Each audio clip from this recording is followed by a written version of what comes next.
Hey, thanks for tuning in. My name's Jonathan Clark, also known as DJ Bolivia, and this is the second video in a tutorial series that we're putting together to teach you some of the tricks of the trade in putting together a professional progressive house track. And so if you haven't seen the first video in this series yet, it's a general overview. So I recommend if you want to know more about it, you should go back and look at that first video before you watch this one. I'll put a link as an annotation and also in the text underneath this video if you want to go check that out first right now. If you are a professional producer, you probably don't need to watch that first general overview video. Right now, this video is going to cover all of the drums. We were hoping to do a little bit more, but it's pretty complex, the drums in here, so this video is just drums. And then we'll have additional videos coming up shortly to cover bass, keys, pads, vocals, all that other stuff. Okay, so let's get right into the track and start looking at the bass. Okay, welcome to the second part of our tutorial series about the production of our track called Courage. And so we're starting to get into the technical stuff now, the dissecting the whole project track by track, channel by channel, to see exactly what's going on. So to get started, I think it might be very useful for us to play through the song once as a whole, so you can kind of see the cursor, the play line going through the project file, and you can see which sections have how much energy is in each section, how quiet the breakdowns are, and stuff like that. So I'm just playing these through my Mackie Studio monitors, and the camera's recording those. So it's not a direct feed in, but it should be suitable for our purposes. So let's listen right through. And if you know this track already fairly well, you can skip ahead 7 minutes in this video to where we start talking track by track if you want.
Flame that burns twice as bright as from carrying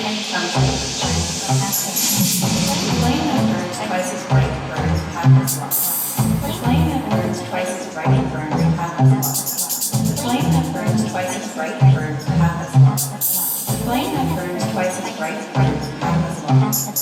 The flame that burns twice as bright burns half as long. The flame that burns twice as bright burns half as long. The flame that burns twice as bright burns half as long. From caring comes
Kindness in thinking creates profoundness.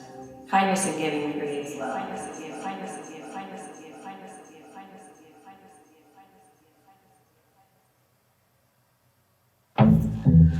Okay, so there you go. Now, you've got a good idea of the overview of the file as a whole. And when you hear this on the internet later, you may hear slightly different versions because we may end up doing some remixes ourselves. So we'll probably do an instrumental version without any of the vocals whatsoever, and we may even do some other creative work with it at some point. So who knows? Anyway, that's what it happens to sound like right now before we've even finished this video. And by the time we're done, I'm sure there'll be some minor changes added. Okay, so let's look at, for starters, let's skip the sidechain. We'll do that one later. We'll start with the kick drums. In fact, we'll do all the drums. So let's expand, let's see what we can expand. I don't know if we can expand everything and have it all show up. at once. But we can certainly squeeze the main folders for the groupings. And yeah, I guess that's most of it. So if you look through this, basically we've got a kick grouping, a drums grouping, and a hi-hats grouping. So within the kick, we have just the two different parts of the kick drum. Within the drums folder, we have snares, 3 different types of snares. And some of this is MIDI and some of this is audio, I believe. And then for the hi-hats grouping, again, 3 tracks to combine to make the hi-hats.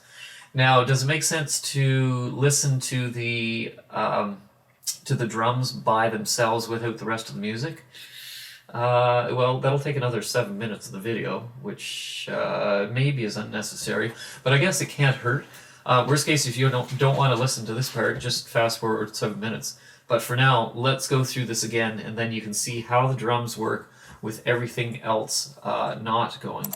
So what I'm going to do is I'm going to hold down the control key and solo everything within the 3 different groups of drum rhythm instruments, and we'll give it a shot. And I think that should work. And of course, at the very start, we're not going to hear any noise here for a second because the beginning of the track just has the strings and the pluck. But we should hear things starting in just a second with a snare.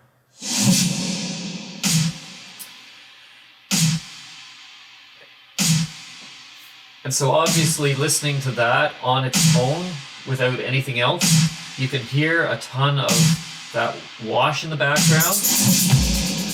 So that's the reverb on the snares.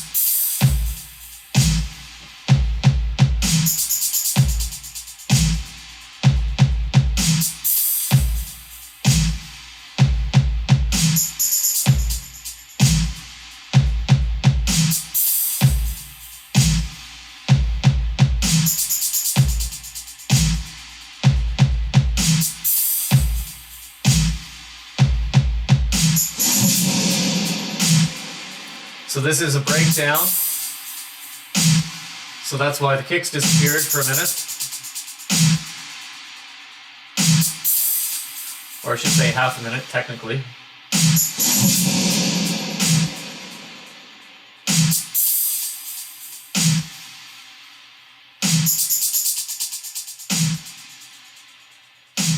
And so we had a fade out on that snare, and now it's going to come in hard.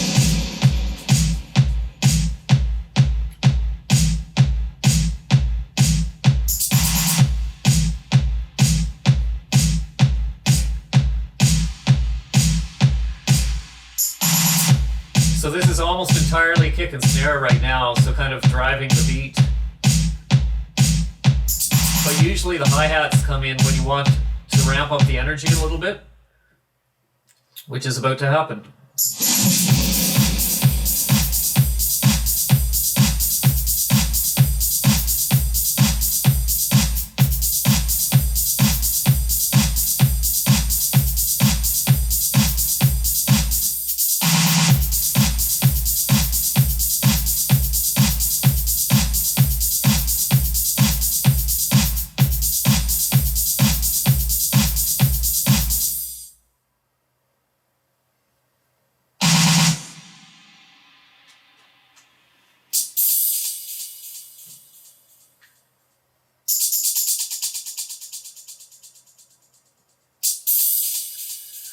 So obviously we're in the middle of another breakdown right now.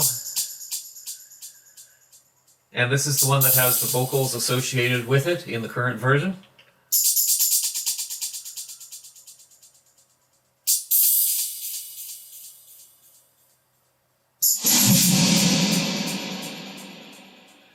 A lot of reverb on that.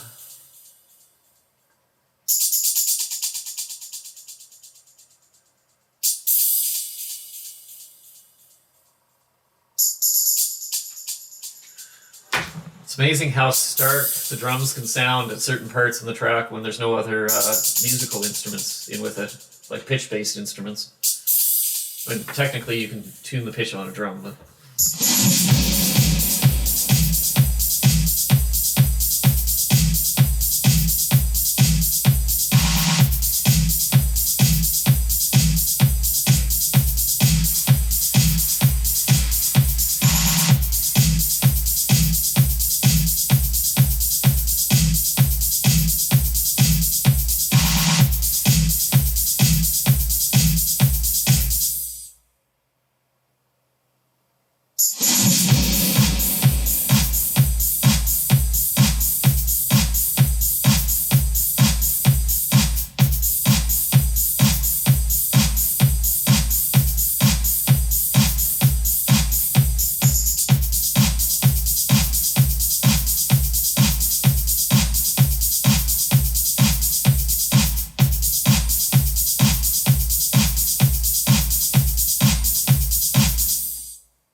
So there were a couple places there where the drums dropped out temporarily, just to give a little bit more space, a little bit more variety.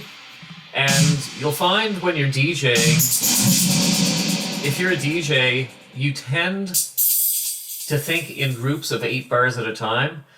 And quite often, if you're going to drop something out, it's either the entire last bar that you drop out of the 8, or the last 3 beats of that last bar of the group of 8, or the single last beat of the last bar of the group of 8.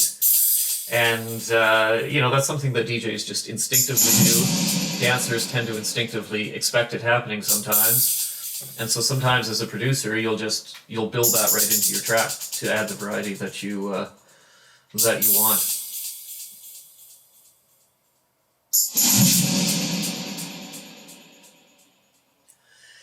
And so variety, that's something really important to talk about, because as a producer, if you want to make your tracks more interesting, give them more life, then you want to have them not so stale, not so static. You want to have them always moving or evolving or changing, because, dance music is repetitive. It's very techno-ish, is super repetitive, the same thing over and over. And so that does get boring. So if you're always having things changing, that's a really good thing. And you can do that by automating different parameters within the program. So if you've got things like reverb on a track, and you've got an equalizer on a track and a delay on a track, instead of having those set to one thing that just stays the same through the whole track, what you can do is it's called playing with the automation. And so basically you get to freeform draw lines, and the lines represent different values for the automation. And so as it plays through the track, the software reads where your different automation line is going, and it changes your reverb unit, or it changes your EQ based on what you've drawn. And so that way you get an evolving sound. And that's so important. If you want to make your tracks sound better, you don't know what the next step is, start looking about whether or not your track is evolving. And you don't have to restrict yourself to one thing at a time.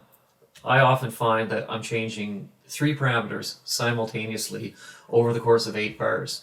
Because what I might have a reverb that starts out low at, say, 23% on the wet dry at the beginning of the 8 bars, and then I'll put a straight line going up to 32% by the end of the 8 bars. So slight change in sound as it goes. And then at the same time, I might have a delay, which starts out at, say, 8% on that particular effect, and I've got it going up in a curve up to, say, 52%. And so it comes on pretty strong at the end of 8 bars. And then at the same time, I may have the volume, I may have some sort of sine pattern that I've drawn in, or a sawtooth. Who knows? So the volume could be going up and down slightly or significantly while all these other things are evolving. And so when all the things that are changing are taken together in context, it really sounds cool. It really sounds like your track has a bit more life. So let's look at the kick drum grouping by itself now. Okay, so we played through it, and you can see these grayed out sections. What happened was those were parts that we had in at the beginning, and then we decided we didn't like them. And so we took them out, but we weren't sure if we were going to take them out permanently or temporarily. And so what you can do is if you click on one and hit the 0 key, like digit 0 to the right of the 9, then it can gray it out. Deactivate it is what it's called, or the same key brings it back in. So a lot of these are just grayed out, deactivated temporarily in case we want them back later. Okay, so you can tell we've got 2 different, it looks like there's 2 different samples. And I say that because they're 2 different colors. So we have the blue samples here, and then we have the orange ones here. Now I should clarify, just because it's 2 different colors doesn't mean it's only 2 different types of samples. When I zoom in on this pair, you can see there's a gap right here, which does not look the same as zooming in on here. Anyway, so this track right here gives the punch to the kick, and that's why it's called punch. And then down low, we have 11 sub, and that's going to be the sub kick, and so that's going to be a deeper sound. So I'm just going to play a few seconds of this so you can get a sense of what the difference is. So to do that, what I'm going to do is I'm going to unsolo everything, and then I'll re-solo the parts of the kick. And we'll just play one section here and flip back and forth. I think when you solo the group, you solo the automatically solos the other two parts. Okay.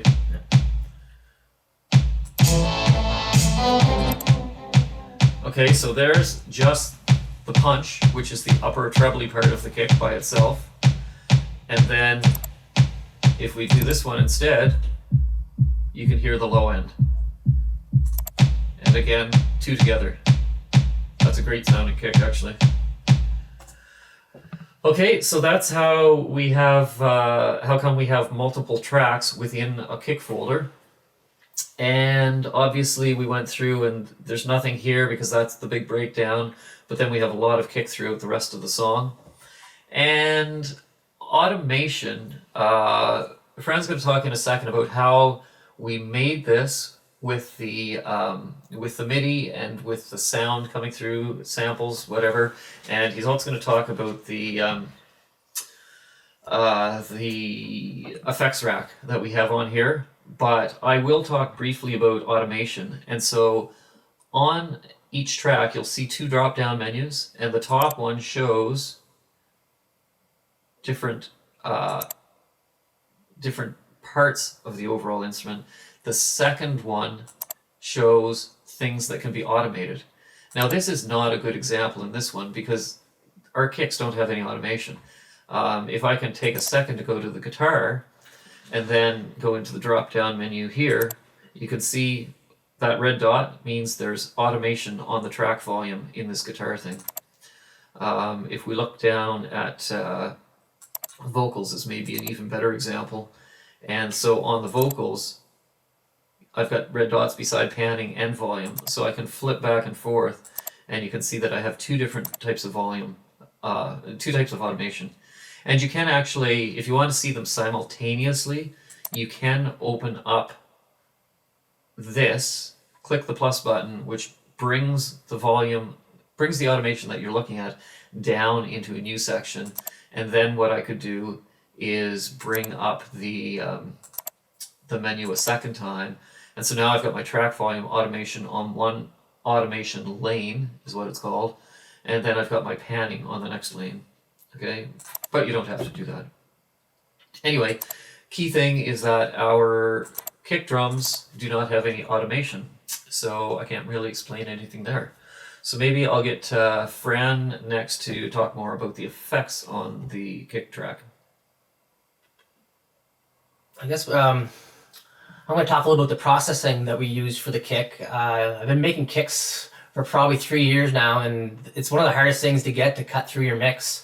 And it's probably, this kick actually does a very good job of it, and it's probably, it just takes a while to learn how to make it's the processing on the kick that takes a while. And so in this kick, this kick is we're looking at the punch right now. And so on the punch kick, as you see here in this window, this is the sampler, and this is the sample itself. And the first thing that we have on the kick is an EQ, and we have the EQ is cut around 100, and that cuts the sub out of our punch EQ. And then I should actually play it.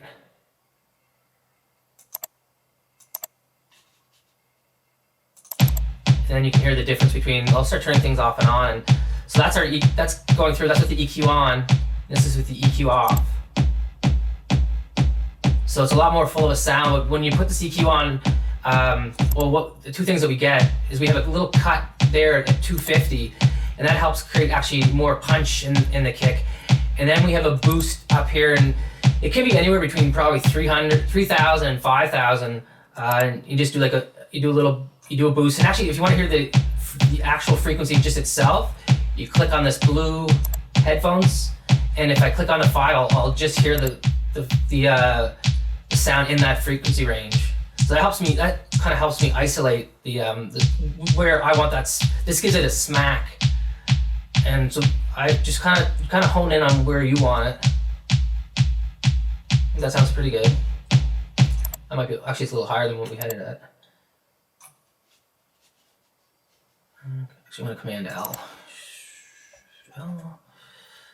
Plan. Okay, next on the processing, we have a reverb, and I actually have to. This is actually the processing on the actual kick. We do have more processing on the group, and we just have a reverb that's on it. Not with kicks, you don't want to use a lot of reverb. Like on snares, sometimes you can use a lot more reverb, but on this kick, we just have it at 8, so you can just kind of hear it. It does change the kick a little bit. And then the second kick is the sub, and we have that EQ'd. We have that EQ'd at, I think this is probably EQ'd around 85. This should be around 30. And all sounds are under 30. You can't really. They actually, well, you can kind of feel them more than hear them. And if you leave them in under 30, it actually does make the mix kind of sound muddier. And so with this one, we've only got 2 different layers to our kick drum. Sometimes people put 3 layers on them, yep, or more, and that's just basically because a kick drum basically has different components that make up the sound of the kick. Like, it's got the deep thuddy part, obviously, but it's also got that slap sort of, which you hear more obviously in some productions than in others. Some people want to put more of that slap in and less of the low end. Mm-hmm. Other people want the low end. So depends on the track, I guess. Yeah, it totally depends on the track. And that's the start of it, but then to get the sound, it took actually, we had to do a lot more processing. And this is on the group track, and these are all in-house audio effects, Ableton audio effects, except we do have a sausage fattener on the end. And I'll turn these off and on. This is a setting that I actually saw from another tutorial, and I just copied it. But the saturator and stuff, I definitely always do it to taste. I like to put the saturator on. If you put it on analog, it doesn't. You have to crank this up a lot more to get the same effect. And actually, well, you can't really hear it there. But if I click on the medium curve, there you can really hear the difference in the sound. And it is to taste. I think we had it around 50. And another thing is, you don't really want to crank everything to 100%, because if you crank everything to 100, when you crank everything to 100%, things tend to distort and don't sound as good, actually. So you're better to get a little bit from each plugin or each audio effect than try to get it all from one. So we're kind of using the saturator mixed with the glue compressor, and this glue compressor is Ableton's, and I actually use wave plugins, and for percussion and drums, the glue compressor has always outdone the waves. All the waves plugins that I've tried. And it does, especially for a kick and for snare, it does matter your settings. I'll turn that off and you can hear a huge difference. But when I turn it on, when you change the attack, it's kind of like how much of the actual initial sound from the kick gets put through. So if I put this down, if I put this to 30, it's gonna be even bigger thud. And if I put it up to 1, it's gonna be less. So you kind of want to. It's for taste, and I usually do, for the kick, I usually do a 3 or 10. And the release, I do usually release for the kick around there. And the ratio for kicks and snares, and I always leave it at 4. And then the next part, the range, I mean, you could crank down the range and have it up there, and I don't think it would really make a difference, but I think it's more for visual. So that now you kind of know where you're at now. And then the threshold is what causes this thing to move back and forth. And if it's up all the way, the glue compressor is actually not doing anything. Like it has to be bouncing to get till you're actually getting it to do something. And up around, I like to keep it under 5. It's all to taste too. And sometimes you could crank this all the way up. And it does make it, well, it makes it heavier, but I think for our track, we kind of chose around 50%. And it does matter the order of these plugins. I could do a quick example. I might move the saturator there. That didn't really make a difference, but I bet you if I move them both there, it's going to make a difference. I don't know, it sounds pretty similar. And it's kind of hard to tell too because the sound's just coming through the camera's audio, but and the next effect that we use is sausage fattener. I use this on all my drums usually. This is another thing where like we have it. It's only at it's on very low. Like it's at 3%, 5%. Same thing. it kicks in pretty fast. Yeah, and like you crank it, and it's gonna get really distorted in a second.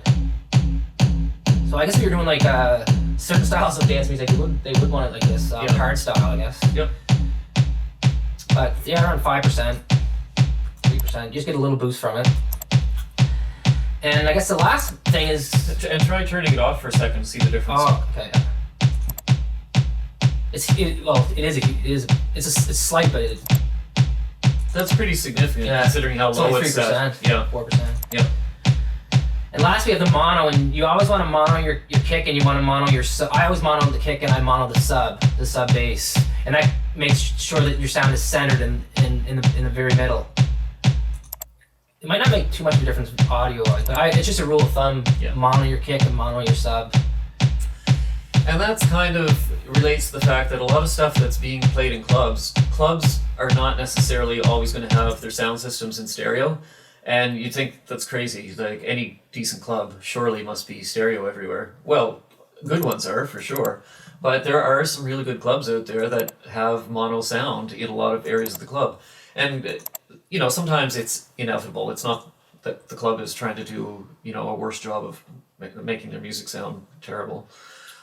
Sometimes it's like you might have a dance floor that's all stereo, but then you've got a bunch of hallways and stuff like that. And you just, it's not feasible really to set up a thin hallway for stereo sound sometimes.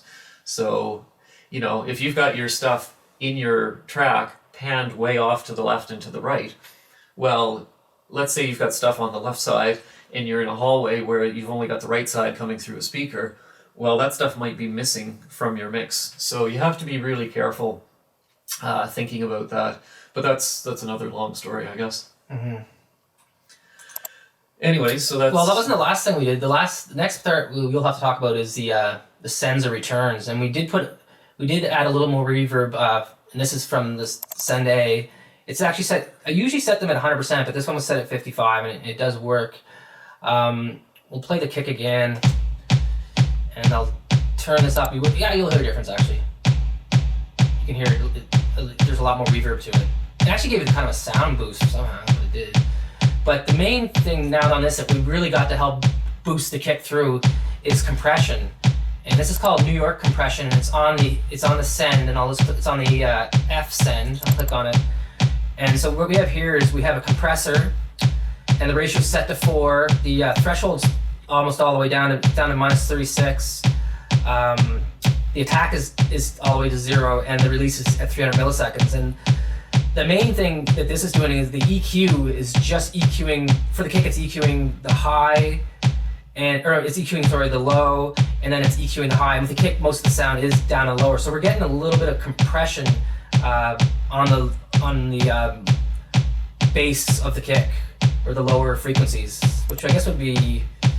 We go here. Let's click on 2 here. That says 200. So it's actually pretty much the compression is on 200 down to 30. And if I take that off, you're probably going to hear another difference. It's probably going to be less punchy. It is subtle. But when I put it up, what we did is we cranked it up. You usually crank things up a way and you bring them back. You want to crank it up and then bring it back to where it sounds good, so you know it's working. And then we just did it by taste. And then we brought it back. It was at 25, I think, wasn't it? Yeah. So that's the processing we did within the kick. And then, so as far as kicks go, I guess it's really, like Fran said, kicks is probably the most complex part of your track for this kind of music.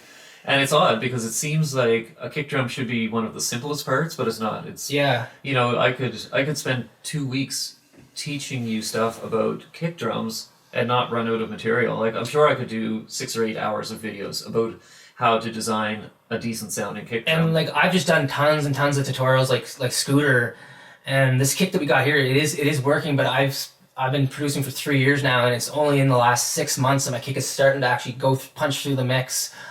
Before that, I I'd be sending tracks out and like the kick wasn't, in parts it would sound okay, but it wasn't punching through the whole time, and that sound has to be punching through the whole time. Yeah. That may be, you know, if you end up learning how to use this project and using it down the road, parts of it in your own productions, I bet you that the kick drum is going to be the most valuable part of this project to a lot of you. Because this is a really good sounding kick, and all you do for our track, this track was in the key of A, so we did tune it to key A. And so if you're doing a different track, you're gonna have to tune that kick to, if it's in D, then you're gonna have to retune the kick. But you can do that within the within Ableton anyway. Yeah. So that's probably a pretty good summary of the kick grouping, eh? Okay, so let's move on next to the drums. So within our drums folder, basically all we have is snares and claps. And it's funny that actually if you click here and you look down at your drum rack, you're going to see that we have 5 separate claps and 4 separate snare samples in here to make our sound. But I'll let Fran talk about that in a minute. The main thing is we've got our snare clap 1 track, which is all of this stuff. Then we've got our snare clap 2 track, which is a different pattern. It's a pretty thick pattern. There's a lot of stuff happening there. And the epic snare, basically this just hits once in a while at the end of every 4 bars. And this epic snare, we've got a ton of reverb on it, I think, which Fran will talk about. But really the only thing I could talk about in terms of automation on these, the epic snare and number 2 don't have any automation. Snare clap 1 does, you can see the red. And if you open this up, you can see it's only the mixer has automation, and it's only the track volume and the speaker on off. And to be honest, I think the speaker on off is just a mistake. I don't know why that's got automation. But the track volume, in some places I had very gentle slow increases in the volume. Then I had some more rapid cuts in the volume. Low is quiet, up is full volume. So you can see it kind of jumping up and down. Let's just play one little section here maybe. So I'll solo that part, and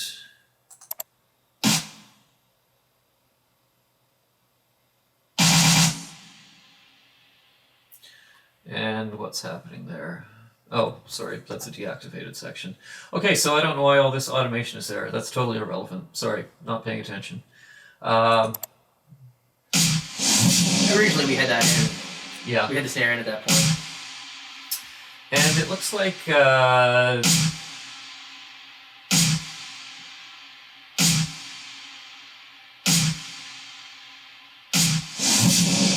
okay, you can hear, I don't know why, because this is not soloed, but basically you were able to hear that sharp, heavy echoed, heavily reverbed epic snare. Let me zoom in a little. That's actually reverse. The epic snare is reverse into a snare. Gives it like a sounds cool. Okay, so there's not really a whole lot going on there in terms of automation, and the layout of the clips is pretty straightforward. So, Fran, let's get you to talk about the effects chains. Okay. Snares 1 and 2 were made with MIDI, and the third snare, the epic snare, which is more of a fill, is an audio sample. Each snare is actually layered with samples in a drum rack, and by clicking on the actual clip, if I click on the clip, that's what opened this up. And when you're doing it, it actually probably will be down like this. So to actually see it, you're gonna wanna put the arrow line up there, and you'll see it pointing in a vertical direction, and then you yank it up. And then now we see this is actually represents the instrument rack, the ones that are in it, and the ones that are highlighted in red are the sounds that we used. And a cool thing to do to check everything out is there's a headphones symbol here, and when you click on it, it allows you to actually play this is kind of like a piano roll, and you can listen to each. Well, these are the sounds that we did use. Was the snare 2, the snare 1. And then the snare effects is a reverb sound. and we shortened it because when it was going really long, it was the decay and it was too long. Snare 2 is made up of it's a clone of the instrument rack, but we use different snares and they're different lengths, the actual length of the notes. So in this case, we use snare 2, then we had a clap, the second snare, second clap, and a reverb effects. That's a little bit less reverb than on the other one. And then the third snare is a fill that we're using at different parts of the track. It probably is in every 8 bars, but then we're taking it in and out in different parts. And I'll just let that play. It's a reversed, it's a half a reverse snare into a snare. So you hear that little whoop, that's a reversing the sound. And now the next part is actually the processing that we did on the snare using Ableton's audio effects and using sends. I'll go through just go on the actual tracks themselves. In this, we have an EQ. Well, actually, there's an EQ. If you click on this, you're gonna see it's gonna show you the sample of each sample in the drum rack. So that's snare 1, snare 2, and as you move around, it's gonna show you the different samples. And in this, we did different. Each snare is actually EQ'd differently. So snare 2 is EQ'd like that. And each EQ helps emphasize what we're trying to get from the snare. There's a glue compressor on all of it. Yeah, and there's different EQs on each one. And there's reverb on that. And then both snares are probably, actually snare 1 and snare 2 would be EQ'd the same. All these things would actually be the exact same settings for the EQ and stuff. We're not re-EQing on each snare. And then... And what about, what have we got on the epic snare? Do we just have EQ and reverb? Oh, no. We have compression. Well, you can tell we have a lot of reverb on it. And we do have a limiter. And this utilities on it is automated, but I'm not sure if it's real. I'm not sure if we're using it at all. I don't think it's being used. So we could turn that off if you wanted. Yep. The next thing, the other thing that we have on this is we have compression on it from the send again. We're using New York compression again, which is the same as what we used for the snare or the kick. I mean, sorry. But I'm gonna play that and see why we chose that. Actually, I'm gonna zoom out. Is it Command L or Control L? Yep. Control L. I'm just gonna play that. I'm gonna play this version. I'm gonna play this snare, and then I'm gonna go and play the green snare too, and you can see the difference. And actually, this is different in different places, but we did choose the New York compression, and you can't hear the difference. Right there, you hear a huge difference. But I'm gonna try the other ones too, because sometimes I would have chose a different one for the snares. Oh no, I guess not. That doesn't sound good. That's too hot. Yeah, I guess that's the right one. And so there's that section, and it's the same. The snare here is different than part A. It's 4 on the floor, so it's going with our playing along with the kick.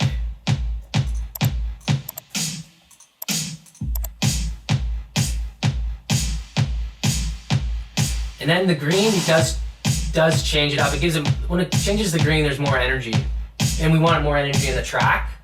And that was just the reason to change. I'll just start it here then.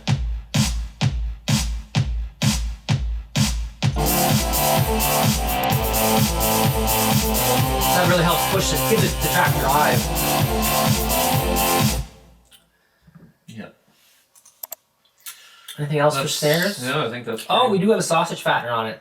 The spectrum is on here, and actually you could use the spectrum to see where your snare is actually where it's hitting, but I'm going to minimize that.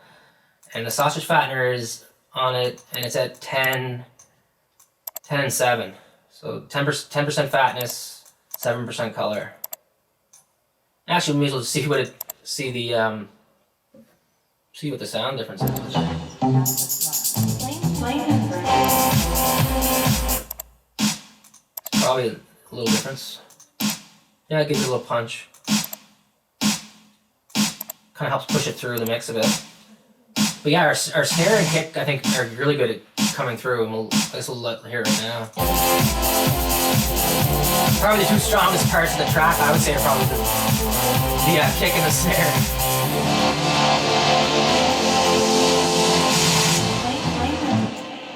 Okay.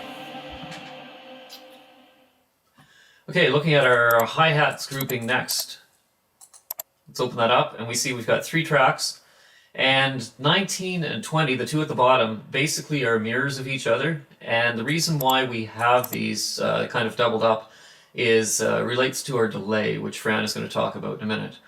But the hi-hat's pretty straightforward. The main part is going through a significant amount of the track, and then the 19 and 20 hi-hats, they're just playing in the busy sections, the second half of part A and all through part C. And so if we want to, I guess we could solo those and just play a couple very brief parts of it.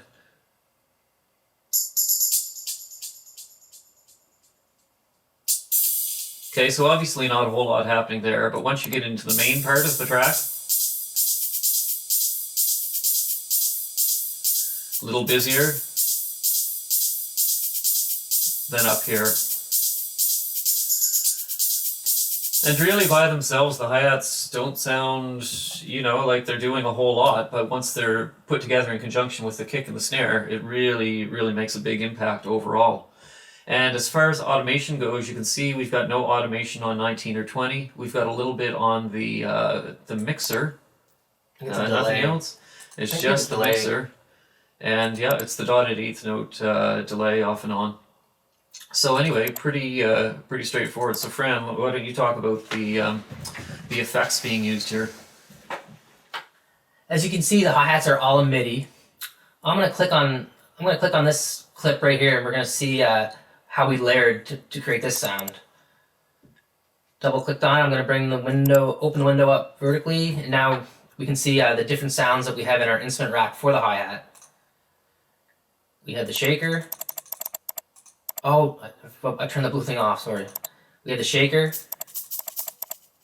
Actually, there's a lot of delay. Well, the actually delay is on all of it, I'm guessing. So those are the 3 sounds that we use for this part. On the send, we do have the delay up all the way in the section, in the intro, and the break, and I'm guessing the outro. On the actual track, we have a simple delay, and what this simple delay does, this is what gets the hi-hats to kind of sound more. It makes the hi-hats sound more stereo and takes them wide in the speakers, and then that kind of helps you. It actually gives a little bit shape to the actual track. The simple delay is what you do. Actually, maybe I should just bring in a brand new simple delay, because this is what you're gonna have to do. You're gonna take the simple delay, just the regular delay, put it in, and what you're gonna do is it's right now it's at sync, so you're gonna turn it to time, both of them to time. And when you're doing this effect, you can't actually have. I like to leave one at 1, and then the other one should be below 20. You can't have it a little bit above 20, but it's usually gonna be below 20 and above 1 to get the effect that we're looking for. And you're gonna want to have the dry wet turned up all the way.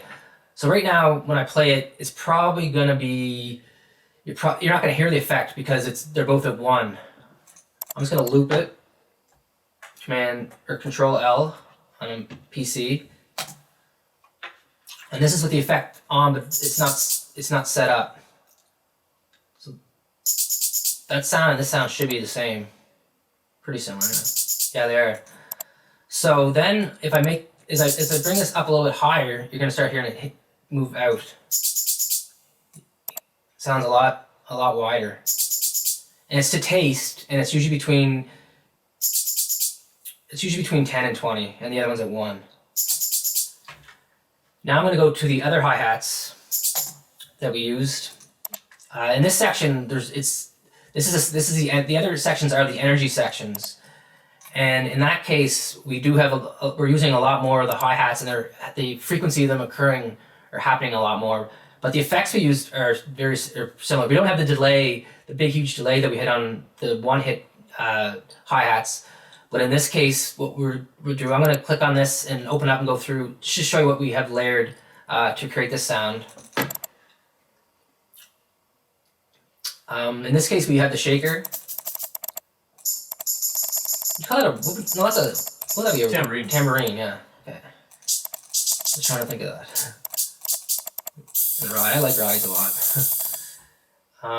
So we're using all those layered, and as the song progresses, and we're trying to keep building more and more energy, we actually use the hi-hats to create that effect. And you can see as we go along here, it's 73, and if I click on that, there's going to be more of them are being used, and they're more, the same are probably being used, but they're more frequent. And in this case, what we did, these are identical, but we doubled them, and we did that because when you do that simple delay effect, it's going to go to either one side or the other depending on how you set it up. So I'll just show you how it kind of works. I'm going to do Control L again, press the space bar, and right now it's playing both sides, but I'm going to go one side at a time. And what separates the two sides is actually the simple delay. It's your left and right. So in this case, we have the left at 1, and we have the right at 10. And that pushes, to me it sounds like it's pushing the sound out that way. But I'm going to check to see, I'm going to go check the one below it and see if it's going on the other side then. More on the other side. So it's actually going to the side, it's actually going towards the side that's set at 1, not the side with the 15. And these are, I guess by setting these up a little bit differently, they are a little bit different on each side. They're not exact clones. And we'll hear that all together. And then we'll I like to listen to the kick. I always like listening to the kick, the drums or snare, and the hat together, because that's your section. And one of the things, actually the big things with hi-hats is you kind of have to crank the volume up higher than you think. Like right now it probably sounds too loud, but when everything else comes in, the hi-hats don't really have a lot of body to them, so they kind of get lost in the mix, so you do have to crank them higher than you think. But the biggest thing that we got to really help this thing punch through was the send. We'd send return with the, we used the high compressor. So in this case, I just clicked on the G send return, and you can see the EQ is only, it's low passing everything below 3034 kilohertz. And it's this compressor that's giving it that boost. If I turn this off, it's probably going to be less. Huge difference. And I'm going to just click on the hat sound so we can just hear them. So we take this off, and it's no more hats pretty much. So this is what's really helping us get it to punch through. And it's because we have it, and we do have it up, usually on a sender return, you almost never crank it that high.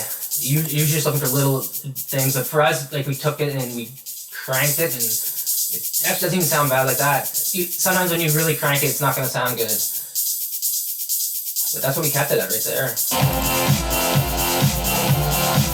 And maybe I'll go to a section and we'll just see like how, it might be good just to go to a like this is the part C section. We'll just listen through it and see how the hats actually evolved. That's what they did, they evolved. So I'm gonna loop it like that, and I think it's shift. Oh. Then Control L, and I'm gonna listen to. I guess we'll just listen to the hats first, and then we'll listen to it with everything, or we'll listen to it with the drums and then with everything. So Scooter's actually the one that wrote this. I had a very basic version, and he elaborated on.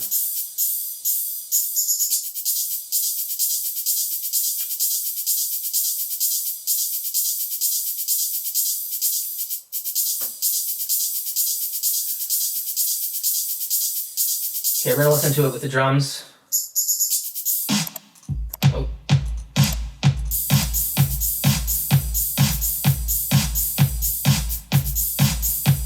Then after, I'll probably just let it play for 8 bars and then let it all go. Hear how it sounds.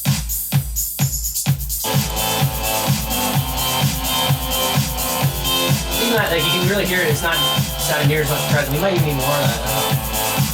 And when you're checking, you push it up, then you bring it down to the right level.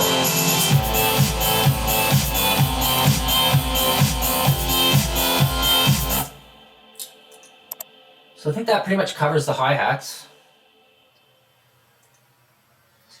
All right, so that should cover the drum section, the rhythm, in a fair amount of depth. Obviously, you can go a lot deeper if you do some exploring on your own. We were expecting to put the explanation of the bass lines in this video also, but it's getting a little bit long, so I think what we'll do is we'll save those for the next video. I'll put a link on the screen right now. If you're not on mobile, you can see annotations. You'll be able to follow that. Also a link down in the text description under the video to take you to the next video in this series to start looking at bass lines. Okay, thanks for watching.